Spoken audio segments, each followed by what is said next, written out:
আল্লাহ তাআলা দয়ালু। রহমান নামের গুণ হলো কাফের, বেঈমান, মুশরিক, মুনাফিক, মুসলমান সবার উপরে আল্লাহ তাআলা দয়া করেন রহমান নামের কারণে। আল্লাহ তাআলার মধ্যে রহমান এই যে গুণটা আছে, সিফাতটা আছে, এই গুণের কারণে রব্বুল আলামিন যারা নাফরমানি করে তাদের উপরে দয়া করে। কারণ দেখেন আমরা বাতাস নিঃশ্বাস নেই কিনা, বলেন নেই কিনা? আমরা যখন শ্বাস প্রশ্বাস আমাদের চালু থাকে আমরা জীবিত, শ্বাস প্রশ্বাস যখন বন্ধ হয়ে যায় তখন আমরা সবাই মৃত্যুবরণ করি, ঠিক কিনা? এবার বলেন তো এই শ্বাস প্রশ্বাসের নিয়ামতটা আল্লাহ একজন বিধর্মীকে দিয়েছেন কিনা, কাফেরকে দিয়েছেন কিনা, নাস্তিককে দিয়েছেন কিনা? আল্লাহর নাফরমানি করার সাথে সাথে কিন্তু আল্লাহ নিঃশ্বাস বন্ধ করে দেন না, দেন দেন না। একজন আল্লাহকে গালি দেয়, রসুলকে গালি দেয়, তারপরেও আল্লাহ তার জন্য এই বাতাস চালু রাখেন।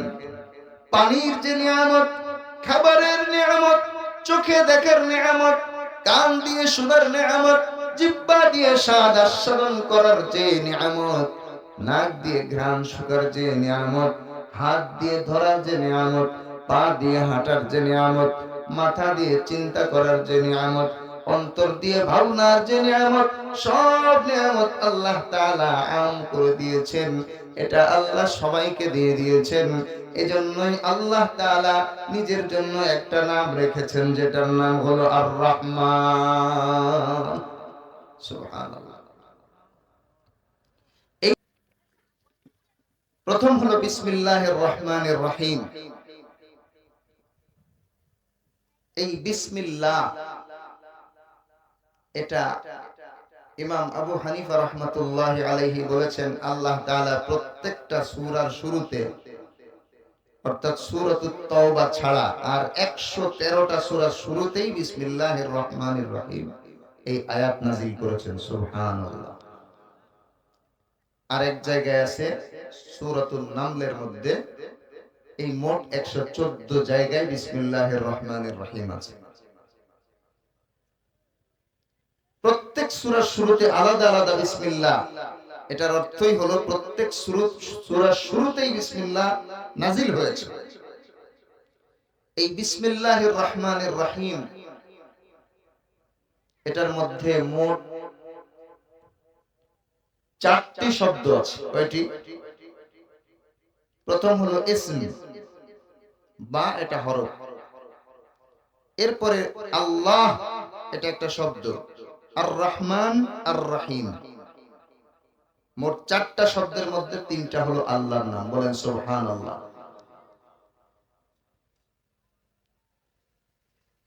রাসূল করিম সাল্লাল্লাহু আলাইহি ওয়াসাল্লাম থেকে বিভিন্ন সূত্রে হাদিস এসেছে ইসমে আজম, অনেকগুলাকে ইসমে আজম বলা হয়েছে, তার মধ্যে বিসমিল্লাহও একটা ইসমে আজম। এজন্য বিসমিল্লাহির রহমানির রহিম পড়ে দোয়া করলে সরাসরি আল্লাহ কবুল করেন। একটু জোরে বলবেন সুবহানাল্লাহ। বিসমিল্লাহির রহমানির রহিম।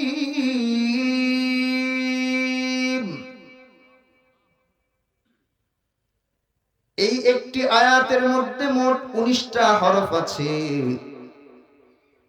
কোন ব্যক্তি যদি অসুস্থ হয়ে যায়, সাহাবায়ে কেরাম থেকে বর্ণিত আছে হযরত উসমান রাদিয়াল্লাহু আনহু এই বিসমিল্লাহকে বলেছেন শিফাউম মিন কুল্লি দা। বিসমিল্লাহির রহমানির রহিম এমন একটি আয়াত, যেই আয়াতের মধ্যে আল্লাহ সমস্ত রোগের জন্য শিফা রেখেছেন। কোন ব্যক্তি যদি 19টা হরফের 19 বার বিসমিল্লাহ তেলাওয়াত করে, বিসমিল্লাহর মধ্যে কয়টা হরফ আছে? বিসমিল্লাহির রহমানির রহিম এই আয়াতের মধ্যে মোট 19টা হরফ আছে। এই বিসমিল্লাহ যদি পুরো আয়াতকে 19 বার তেলাওয়াত করে পানির মধ্যে ফু দিয়ে খায়, পান করে, আল্লাহ রাব্বুল আলামিন তাকে রোগ থেকে শিফা দান করবেন। এটা অনেক পাওয়ারফুল জিনিস। খালিস নিয়তে কেউ যদি বিসমিল্লাহির রহমানির রহিম পাঠ করে রব্বুল আলামিনের কাছে দোয়া করে, আল্লাহ তাআলা সরাসরি তার দোয়া কবুল করবেন।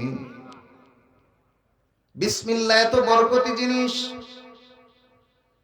কোন হালাল এবং বৈধ কাজ যদি বিসমিল্লাহির রহমানির রহিম পড়ে তেলাওয়াত করে শুরু করা হয়, আল্লাহ রাব্বুল আলামিন ওই কাজের মধ্যে বরকত দান করেন।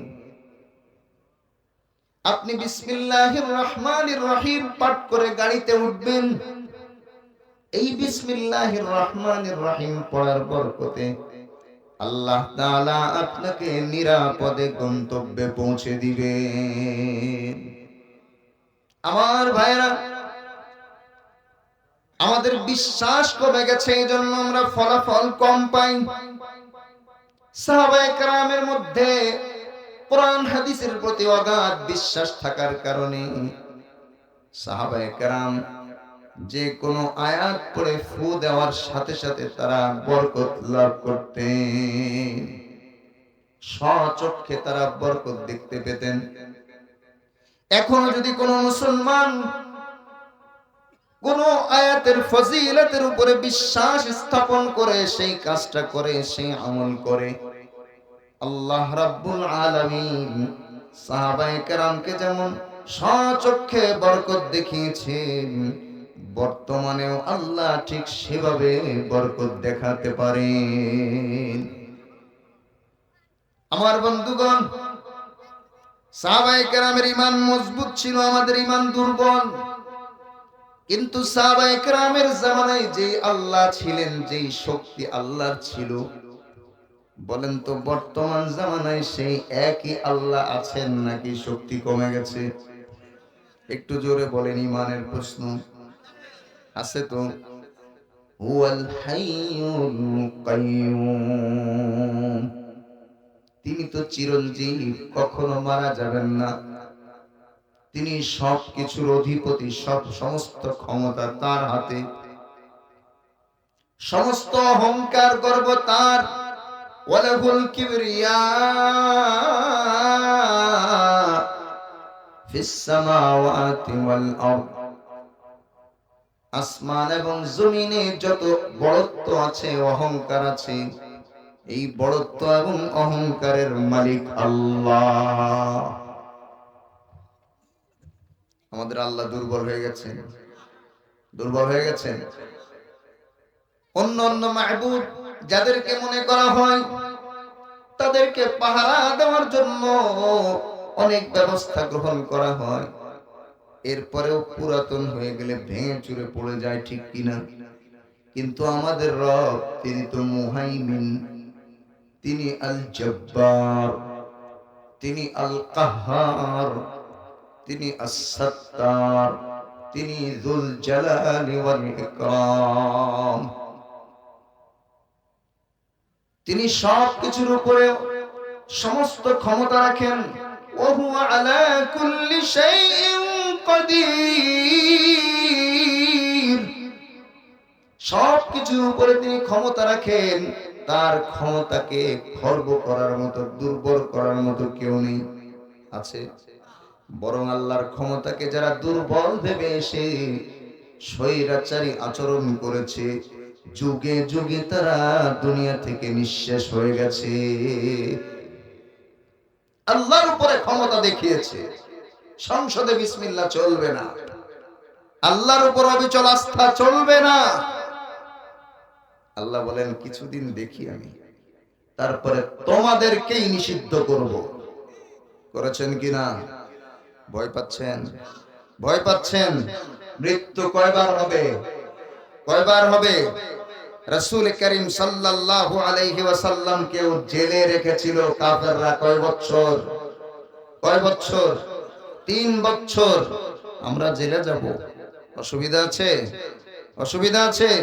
কোরআনের জন্য, ঈমানের জন্য, আল্লাহর একত্ববাদকে প্রতিষ্ঠা করার জন্য, আল্লাহর হাবিবের রিসালাতকে প্রতিষ্ঠা করার জন্য প্রয়োজনে জীবন দিব, প্রয়োজনে রক্ত দিব, প্রয়োজনে জেল খাটবো, প্রয়োজনে না খেয়ে থাকবো, পরিবার হারাবো, সবকিছু হারাতে রাজি আছি, কিন্তু ঈমান, ইসলাম, আল্লাহ রাসূল হারাতে রাজি না। কয়জন? সবাই। লিল্লাহি তাকবীর, লিল্লাহি তাকবীর। আল্লাহ আমাদের সবাইকে দ্বীনের জন্য, ঈমানের জন্য কবুল করুন, সকলে বলি আমিন। ভয় পেয়ে লাভ নেই। ভয় একমাত্র কাকে পেতে হবে? যার সমস্ত ক্ষমতা আছে তাকেই ভয় পেতে হবে। আরে যে মানুষটা নিজেই দুর্বল, তাকে ভয় পাওয়ার কি আছে? সাময়িক বিপদ আপদ আসতেই পারে। রাসূল কারীম সাল্লাল্লাহু আলাইহি ওয়াসাল্লামের বাড়ি মক্কা মুকাররমায় যারা গিয়েছেন তারা দেখে এসেছেন, বর্তমান লাইব্রেরি করে রাখা হয়েছে, তাই না? আছে সেই এলাকাকে কবুল করুন সকল। এমন মজার জায়গা দুনিয়াতে নেই, পৃথিবীতে নেই। শ্রেষ্ঠ জায়গাকে আল্লাহ নির্বাচন করেছেন হেদায়েতের জন্য। সুবহানাল্লাহ। আমার ভাইরা, বিসমিল্লাহির রহমানির রহিমের অনেকগুলা ফজিলত আছে, সব বলে আলোচনা করতে গেলে সামনে আগানো যাবে না। মৌলিকভাবে কয়েকটা আমরা মনে রাখবো।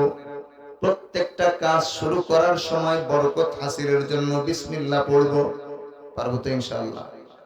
সিগারেট ধরানোর সময় বিসমিল্লাহির রহমানির রহিম বলা যাবে, আর এক টান দেওয়ার সময় বলবেন আবার বিসমিল্লাহ। হবে? হবে? জায়েজ আছে? বিসমিল্লাহ নিয়ে ঠাট্টা করলে ঈমান চলে যাবে।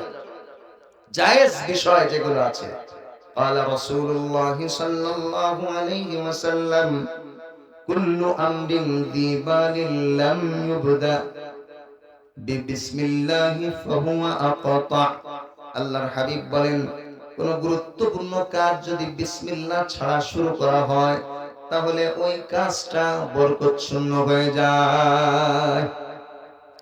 এজন্য প্রত্যেকটা ভালো কাজ শুরু করার সময় বিসমিল্লাহির রহমানির রহিম পড়তে হবে। বিসমিল্লাহ পড়লে আল্লাহ রাব্বুল আলামিন কাজের মধ্যে বরকত দিবেন, এমন বরকত দিবেন যেই বরকতটা আমরা চিন্তাও করতে পারিনি। আমরা মনে করি বরকত কাকে বলে? বরকত হলো পকেটে বিসমিল্লাহ বলে হাত দিব, 10 টাকার নোট ছিল 100 টাকা হয়ে যাবে। না বন্ধু, এটার নাম বরকত নয়। বরকত হলো ভিন্ন একটা জিনিস। বরকত আল্লাহ যখন দেন, ওই বরকতটা অনেক সময় বুঝে আসে, অনেক সময় বুঝে আসে না। আমরা বিসমিল্লাহ বলে রাস্তায় চলাচল শুরু করলাম, এখন দেখতেছি টাকা পয়সায় বরকত হচ্ছে না, কিন্তু আল্লাহ যদি আপনাকে নিরাপদ গন্তব্যে পৌঁছে দেন, আপনার যদি হাত পাও পুরা শরীর সুস্থভাবে আবার গন্তব্যে ফিরে আসে, আপনি বলেন তো এটা বরকত নাকি আপনাকে 10,000 টাকা দিয়ে পাটা ভেঙে দিল অ্যাক্সিডেন্ট করে, কোনটা বরকত? নিরাপদে সুস্থ শরীরে যদি আপনি গন্তব্যে পৌঁছাতে পারেন, এর চেয়ে বড় বরকত আর হতে পারে না। এজন্য বরকত বিশ্বাস করতে হবে, বরকতের ব্যাখ্যা সব সময় বোঝার দরকার নেই। আমার আল্লাহ বরকত দিবেন, আল্লাহর হাবিব বরকতের কথা বলেছেন, বাস নবীজি বলেছেন, আমরা বিশ্বাস করি। কিভাবে বরকত দিবেন সেটা আল্লাহ ভালো জানেন। সবকিছু বান্দার বুঝতে হয় না। একটা ছোট্ট বাচ্চাকে আপনি কিন্তু সবকিছু বুঝাতে পারবেন না, কারণ সেই বাচ্চা বড় মানুষের মতো বুঝতে সক্ষম নয়। বড় মানুষ তার ভালোর জন্য অনেক কথা বলবে, কিন্তু বাচ্চার কাছে ওই সময় মনে হয় এই কথাটা আমার জন্য উপকারী না। আপনারা অনেক সময় বাচ্চাদেরকে বিভিন্ন খাবার খেতে নিষেধ করেন, বাচ্চারা মনে করে আপনারা কঠোরতা করছেন। আসলে কি আপনি তার সাথে শত্রুতা করছেন নাকি তার উপকারের জন্য বলছেন? এই ছোট অবস্থায় আজে বাজে জিনিস যদি বেশি বেশি খায়, তার পেটের মধ্যে সমস্যা হবে, হজম শক্তিতে সমস্যা হবে, মূল খাবারের রুচি তার নষ্ট হয়ে যাবে। অনেক সময় আমরা বাচ্চাদেরকে অনেক কথা বলি, যেই কথাগুলো আসলে তার উপকারের জন্য বলি, কিন্তু বাচ্চারা সেটাকে মনে করে কঠোরতা, ঠিক কিনা? আল্লাহ এবং রাসূল বান্দা এবং উম্মতের জন্য এমন কিছু কথা বলে গেছেন, যেই কথা আল্লাহ এবং রাসূল আমাদের জন্য কল্যাণকর বলেই বলেছেন, কিন্তু অনেক সময় সেটা উম্মতের বুঝে আসে না। মহান আহকামুল হাকিমিন রব্বুল আলামিন, যিনি সবার সৃষ্টিকর্তা, সব কিছুর সৃষ্টিকর্তা, তিনি যদি যে কোনো কাজ তিনি যদি করেন, সেই কাজের মধ্যে অবশ্যই কোনো না কোনো কারণ থাকবে, ঠিক কিনা? সব কারণ কি আমাদের বুঝে আসবে? বলেন, সব কারণ বুঝে আসবে? মানুষ যদি সবকিছু বুঝতে চায়, আল্লাহ তাআলা কোন জিনিসকে কেন সৃষ্টি করেছেন, কিয়ামত পর্যন্ত চেষ্টা করেও সব বের করতে পারবে না। বরং সে তার মস্তিষ্ক বিকৃত হয়ে যাবে, এত পেরেশান হয়ে যাবে। আল্লাহ এত কিছু সৃষ্টি করেছেন, এই সৃষ্টির গভীরতা খুঁজতে গিয়ে পেরেশান হয়ে অনেক সময় মস্তিষ্ক বিকৃত হয়ে যেতে পারে। এজন্য নিজের সীমার মধ্যে গবেষণা করতে হয়। সীমা অতিক্রম করে গবেষণা করলে মানুষ নাস্তিক হয়ে যায়। দেখবেন অনেক পিএইচডি হোল্ডার, ডক্টর, বেশিরভাগ নাস্তিক, বেশিরভাগ। কেন? তারা তাদের সীমার চেয়ে বেশি গবেষণা করেছে, এজন্য পেরেশান হয়ে শেষ পর্যন্ত আল্লাহকে অস্বীকার করে বলেন নাউযুবিল্লাহ। আল্লাহ আমাদেরকে হেফাজত করুন। আমার ভাইরা, বিসমিল্লাহর মধ্যে তিনটা আল্লাহ তাআলার তিনটা নাম আছে। আল্লাহ রাব্বুল আলামিন এক, তার কোনো শরীক নাই। আমার আল্লাহর মূল নাম হলো আল্লাহ। বলেন না একটু, আল্লাহ তাআলার মূল নাম কি? জাতি নাম হলো আল্লাহ। আল্লাহ কে লা মা'বুদা ইল্লা হুয়া, তিনি ছাড়া কোনো মা'বুদ নেই। তিনি ছাড়া কোনো মা'বুদ আছে? যার যার আছে তারা চুপ থাকবেন। আল্লাহ ছাড়া কোনো মা'বুদ নেই। আমাদের মা'বুদ একমাত্র আল্লাহ। আমাদের মা'বুদ কে? সবাই বলেন, আমাদের মা'বুদ কে? আল্লাহ। একমাত্র আল্লাহ আমাদের মা'বুদ, তিনি ছাড়া আর কেউ নেই। হাদিস শরীফের মধ্যে আসছে, এই আল্লাহ শব্দটা এটাই হলো ইসমে আযম, সুবহানাল্লাহ। এজন্য কেউ যদি আল্লাহর নাম নিয়ে বারবার আল্লাহ আল্লাহ বলে দোয়া করে, ইসমে আযমের পরে যেহেতু দোয়া কবুল হয়, আল্লাহ আল্লাহ শব্দ উচ্চারণ করার পরেও যদি কেউ দোয়া করে, রব্বুল আলামিন তার দোয়াকে কবুল করবেন। সকলে বলি সুবহানাল্লাহ। আল্লাহ রব্বুল আলামিন তার আরো দুইটা নাম বিসমিল্লাহর মধ্যে নিয়ে এসেছেন। এই দুইটা নামও আল্লাহ শব্দের পরে সবচেয়ে গুরুত্বপূর্ণ। একটা হলো আর রহমান, আরেকটা হলো আর রহিম। আর রহমান, এটা হলো এমন দয়া যেটা সবার উপরে করা হয়। আল্লাহ তাআলা দয়ালু। রহমান নামের গুণ হলো কাফের, বেঈমান, মুশরিক, মুনাফিক, মুসলমান সবার উপরে আল্লাহ তাআলা দয়া করেন রহমান নামের কারণে। আল্লাহ তাআলার মধ্যে রহমান এই যে গুণটা আছে, সিফাতটা আছে, এই গুণের কারণে রব্বুল আলামিন যারা নাফরমানি করে তাদের উপরে দয়া করে। কারণ দেখেন, আমরা বাতাস নিঃশ্বাস নেই কিনা? বলেন নেই কিনা?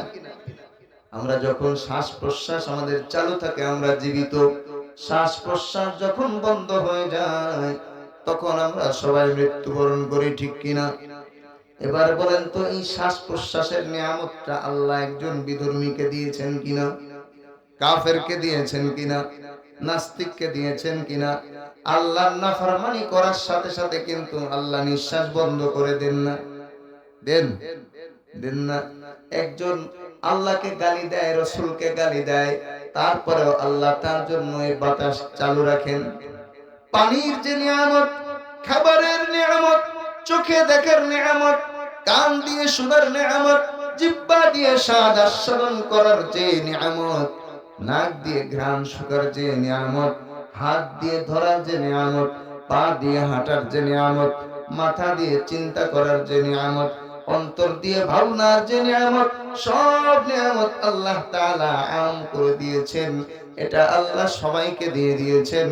এজন্যই আল্লাহ তাআলা নিজের জন্য একটা নাম রেখেছেন, যেটার নাম হলো আর রহমান। সুবহানাল্লাহ। এই আর রহমান বিশাল নাম। এই নামের ব্যাখ্যায় পুরা একটা সূরা নাযিল হয়ে গেছে। আল্লাহ রাব্বুল আলামিন যখন কোরআনে একটি আয়াত নাযিল করেছেন, ওয়া ইযা কিলা লাহুম উসজুদু লির-রহমান, আপনারা সবাই বাসায় যে একটা সিজদা দিয়ে নেবেন, এটা সিজদার আয়াত। যখন কাফেরদেরকে বলা হলো উসজুদু লির-রহমান, রহমানকে সিজদা করো, ক্বালু আমার রহমান, তারা বলল রহমান আবার কি জিনিস?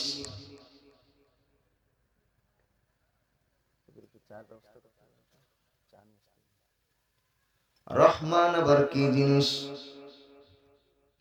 এই যে রহমান কি জিনিস, এটা দিয়ে কি করতে হয়, এই প্রশ্নের জবাব দেওয়ার জন্য আল্লাহ সূরা আর রহমান পুরাটা নাযিল করে দিয়েছেন। সুবহানাল্লাহ, মাশাআল্লাহ। কোরআনের সঙ্গীত, এত চমৎকার একটা সূরা, শুনলে শুধু শুনতেই মন চায়। আমাদের কারি সাহেব কিছু অংশ তেলাওয়াত করেছেন না সূরা আর রহমান থেকে। খারাপ লেগেছে আপনাদের? খারাপ লেগেছে? সবাই বলেন আলহামদুলিল্লাহ। আর রহমান কে? তিনি আল্লামাল কোরআন। রহমান তিনি যিনি মানুষকে কোরআন দান করেছেন। সুবহানাল্লাহ, কোরআন শিখিয়েছেন। খলাকাল ইনসান, এবং মানুষ সৃষ্টি করেছেন। আল্লামাহুল বায়ান, মানুষকে কথা বলার যোগ্যতা শিক্ষা দিয়েছেন। সুবহানাল্লাহ। আশ-শামসু ওয়াল কমারু বিহুসবান, সূর্য এবং চন্দ্র দিয়েছেন তিনি হিসাব করার জন্য। ওয়ান নাজমু ওয়াশ-শাজারু ইয়াসজুদান, তারকারাজি এবং গাছপালা মহান আল্লাহকে সিজদা করে। বলেন সুবহানাল্লাহ। এইভাবে আল্লাহ তাআলা তার প্রচার প্রকাশ, আর রহমান কাকে বলে, রহমানকে তার পরিচয় দিয়ে দিয়ে আল্লাহ বারবার জিজ্ঞাসা করেছেন, ফাবিআইয়ি আলা'i রাব্বিকুমা তুকাযযিবান, সুতরাং তোমরা তোমাদের রবের কোন কোন নিয়ামতকে অস্বীকার করবে? জান্নাতের আলোচনাও আল্লাহ করেছেন, বিস্তারিত বলার সময় নেই, জন্য ওদিকে যেতে পারছি না। সূরা আর রহমানের তাফসীর যদি শুনেন তাহলে বুঝতে পারবেন। যেহেতু আমি শুরু করছি সূরাতুল ফাতিহা, এজন্য ওদিকে যেতে পারছি না। আমার ভাইয়েরা, আর রহমানের পুরা পরিচয় আল্লাহ দিয়েছেন সূরা আর রহমানের মধ্যে। এক কথায় যদি বলি, একেবারে সাধারণভাবে সবার উপরে দয়া করেন তিনি হলেন রহমান। বিসমিল্লাহর মধ্যে এই শব্দটাও আছে। 2 নম্বর আরেকটা গুণবাচক নাম আল্লাহ তাআলার। মূল নাম, জাতি নাম হলো আল্লাহ, তার গুণবাচক প্রথম নাম হলো আর রহমান, দ্বিতীয় নাম হলো আর রহিম। আর রহিম এই নামটা হলো খাসুল লিইবাদিহিল মুমিনিন, এটা হলো মুমিন বান্দার জন্য খাস। কিয়ামতের ময়দানে আল্লাহ তাআলা কাফেরের উপরে দয়া করবেন না, মুনাফিকের উপরে দয়া করবেন না, নাস্তিকের উপরে দয়া করবেন না, মুশরিকের উপরে দয়া করবেন না। যারা আল্লাহ তাআলার মনোনীত ধর্মকে গ্রহণ না করে অন্য কোন ভাবে চলেছে তাদের উপরে আল্লাহ দয়া করবেন না। দয়া করবেন যারা আল্লাহর কিতাবকে মেনেছে, আল্লাহর নবীদেরকে মেনেছে, আল্লাহর হুকুম আহকাম যারা মেনেছে, আল্লাহ তাআলা সেই মুমিন বান্দা বান্দির উপরে আর রহিম নামের ওসিলায় দয়া করবে। আমি যে তাফসীরের আলোচনা করছি বুঝতেছেন তো সবাই? খুব কঠিন কথা বলতেছি, সবার বোঝার সুবিধার জন্য যেভাবে বললে হয় সেভাবে বলার চেষ্টা করছি। আর রহিম এমন দয়াময়, এমন দয়ালু যিনি মুমিনের উপরে দয়া করবেন, তখন আর কাফেরকে দয়া করে জান্নাতে দিবেন না। একটা দলিল আল্লাহ রাব্বুল আলামিন কোরআন শরীফের মধ্যে বলেন, যখন মুনাফিকরা কিয়ামতের ময়দানে দেখবে চতুর্দিকে অন্ধকার, এবার মুসলমানদেরকে ডেকে বলবে, ও মুসলমানরা আমাদেরকে একটু নূর দাও, আমাদের দিকে একটু ঘোরো, নাকতাবিস মিন নূরিকুম, আমরা তোমাদের থেকে একটু নূর গ্রহণ করি। সূরাতুল হাদীদের মধ্যে আল্লাহ আলোচনা করেছেন। কিলা, তাদেরকে বলা হবে, ইরজিউ ওয়ারাআকুম,